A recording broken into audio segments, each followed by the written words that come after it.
आणि आमचं अंतिम ध्येय तुळजा, तिला आम्ही कधी प्राप्त करू शकणार आहोत की नाही, हा वृद्ध सतत आमच्या समोर येऊन आम्हाला प्रश्न का विचारतोय, आम्हाला कोडी का घालतोय तिथी माता?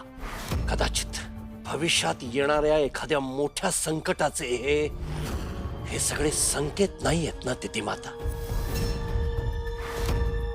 महिषा, पुढचा रिपू पाठवला की तो यशस्वी होईल आणि जगदंबाला तो घेऊन येईल, असंही तो वृद्ध मनुष्य म्हणाला ना.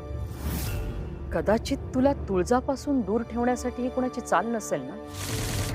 मुद्दाम कुणी हे घडवून आणत नाहीये ना. पण हे साहस कोण करणार तिथी माता? देव? स्वर्गात सुद्धा आमचंच राज्य आहे, देवांचं इतकं धाडस होणार नाही. देवांपैकी कोणीच नसणार कदाचित, पण असुरांपैकी कोणीतरी असू शकतं. कारण ही जी लिपी आहे ती अतिप्राचीन दैत्य लिपी आहे. अंधकार साम्राज्यामध्ये सूर्यप्रकाश येण्याच्या आधी हिचा वापर केला जायचा. देवांना ती लिपी ज्ञात नाही. थांबा.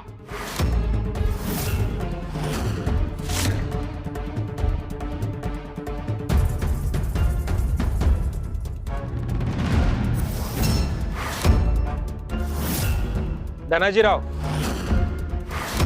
तुम्ही मला दिलेलं वचन पूर्ण करा. या कामिनीबाईंना गावातून बाहेर काढ, गावातून बाहेर काढ, गावातून बाहेर काढ, गावातून बाहेर काढ, गावातून बाहेर काढ, गावातून.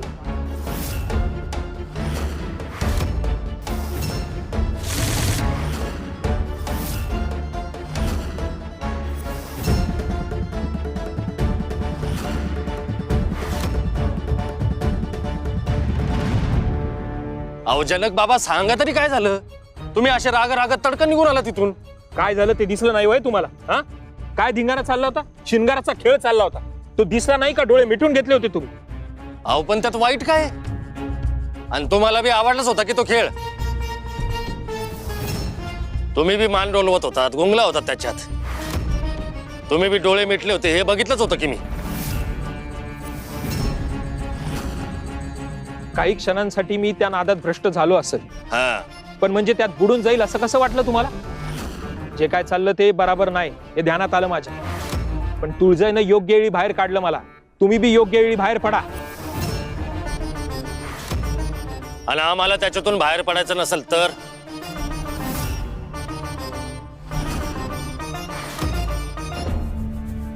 आम्हाला त्या गोष्टीचा, त्या कलेचा आनंद घ्यायचा असेल तर? जनक बाबा, तुम्ही साध्या साध्या गोष्टीला लय मनावर लावून घेतात. तुम्हाला जे शिनगाराचे चाळे वाटतायत, नाचगाणी वाईट वाटतायत ना, अहो ती एक चांगली भावना असू शकते. आणि या शिनगाराच्याच भावनेतून अख्ख्या ईश्वराची निर्मिती झाली, हे विसरू नका. मी काही बी विसरलेलो नाही धनाजीराव. शिनगाराला मी वाईट म्हणतच नाही. आपापल्या बायकोला, घरादाराला इसरायचं आणि परक्या बाईच्या शिनगाराला, नाच गाण्याला दाद देताना तिच्याकडे आदाशासारखं पाहायचं. याला पवित्र भावना कसं म्हणायचं? व्यभिचार म्हणतात याला. शिनगार आणि व्यभिचार यात फरक आहे आणि तो जपाय बी पाहिजे.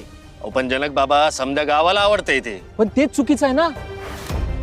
समजा गाव भुलला तर आपण पुढाकार घेऊन त्यांना याच्यातून वाचवलं पाहिजे. जरा विचार करा, आपल्या आजूबाजूची समधी गावं असुरांच्या अंमलाखाली आहे. जी काय थोडी थोडकी गावं राहिलीत त्यात आपलं गाव आहे. कशापायी? तुळजाईच्या कृपेमुळे. आपण तिच्या भक्तीची ज्योत तेवत ठेवली आहे म्हणून. ज्योत विजली ना तर समध्या गावाचं भविष्य अंधारात बुडून जाईल.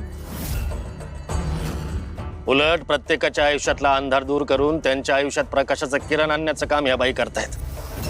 अहो लोकांच्या आयुष्यातलं दुःख ते इथे येऊन विसरून जात आहेत. बाईच्या जादुई सौंदर्यात ते हरवून जात आहेत.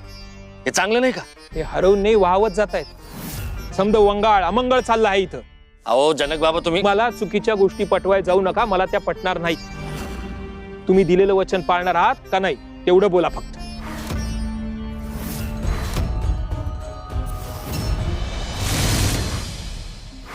काळजाचा घेताच येत नाही ठा, तिचं कामिनी असं ना. मंजुळा, उगा आगाऊपणा करू नकस. अगं आगाऊपणा काय येतात आता? तुला तुझ्या रूपाचा, तुझ्या कलेचा लय गर्व होता ना ग. कुठला बी पुरुष तुझ्या रूपाला भुलेल, आणि तो जनक तो सुद्धा तुझ्या समोर नांगी टाकेल असं म्हणत होतीस ना तू. मग काय झालं आता त्याचं? भुललाच होता तो. माझा नाच पण शांत बसून बघितला त्याने, पण नंतर काय झालं कुणास ठाऊक. त्याचा मनावर लय संयम आहे. अगं बाई, असं आहे होय? म्हणजे महादेवाने जसं मदन जाळला तसा त्यानं बी कामिनीचा अहंकार जाळला म्हण की.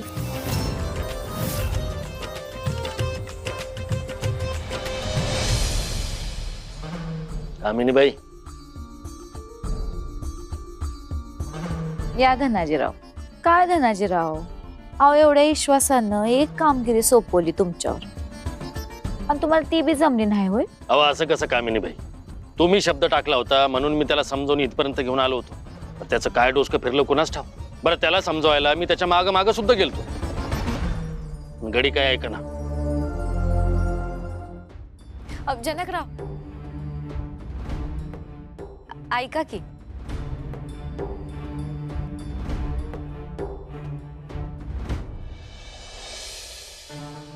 जनकराव अहो तुमचं काय बी चुकलं नाही. समजा माझंच चुकलं, सगळी गणितच चुकली अहो. आणि आपली भेट बी जरा चुकीच्या पद्धतीनं झाली, त्यामुळं जरा शब्दाला शब्द लागला आणि आपल्यात गैरसमज झाला. आणि तुम्हाला वाटते तेवढी वाईट नाही बरं का मी. अहो नाही, ते मी फक्त नाही जनकराव, आज मला बोलू द्या. हे तुमचं गाव, ह्या गावातली माणसं सगळी सोन्यासारखी आहेत. ह्या गावात येऊन ह्या गावाची बसलेली घडी इसकटायची माझी जरा बी इच्छा नव्हती. आणि मी काय केलं बी नाही तसं. आम्ही काय कलाकार माणसं, आमचं इंचवाचं बिराड कधी या गावात तर कधी त्या गावात. जाऊ तिथं आमची कला दाखवायची. काय काय जण डोक्यावर घेतात, कलेची जाण ठेवून कौतुक करतात. आणि त्या गावात आम्ही जरा जास्त दिवस मुक्काम करतोय. आता काय जण नाव बी ठेवतात, पण ते बी समजून घेतोय आम्ही. आता आपण काय बोलणाऱ्यांची तोंड थांबवू शकतोय का? पण जिथं पटत नाही तिथं जास्त दिवस मुक्काम करत नाही आम्ही. आता तुमच्या गावात आवडत नाही तर हितनं मुक्काम हलवणारच आम्ही.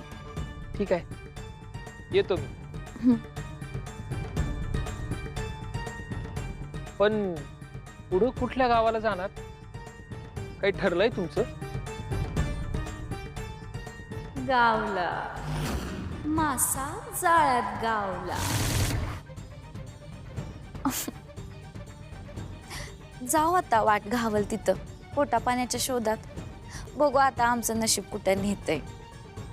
वाटत घावल ते खाऊ, नाही तर आपलं उपाश तापाशीच पायपीट. तुम्ही गावाचा विचार करून त्यांच्या भल्यासाठी जे पण काही केलं आहे ते चांगलंच आहे. हा पण विचार करा की ती बाई पण एक कलाकार आहे आणि तिच्या पोटा पाण्यासाठी ती आपली कला सादर करते. आपण जनकराव एक सांगायचं होतं. नाही म्हटलं तुमच्याबद्दल आणि ह्या गावाबद्दल आमच्या मनात जरा बी रागबीग नाही. तुम्ही आम्हाला इथनं बाहेर घालवलं तरी तुमचं समजा भलंच व्हावं एवढीच इच्छा आहे आमची. आमचं काय होईल काय तर.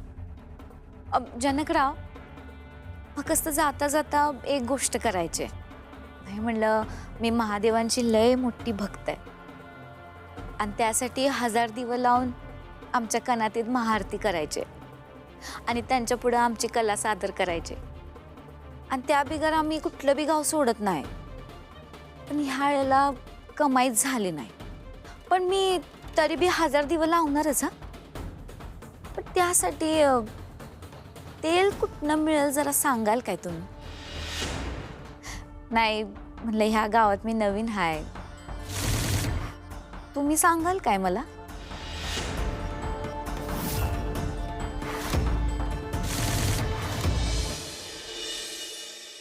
अगं तुम्ही सांगितलं ना त्यांना की तुम्ही तेलाचा व्यापार करता ते?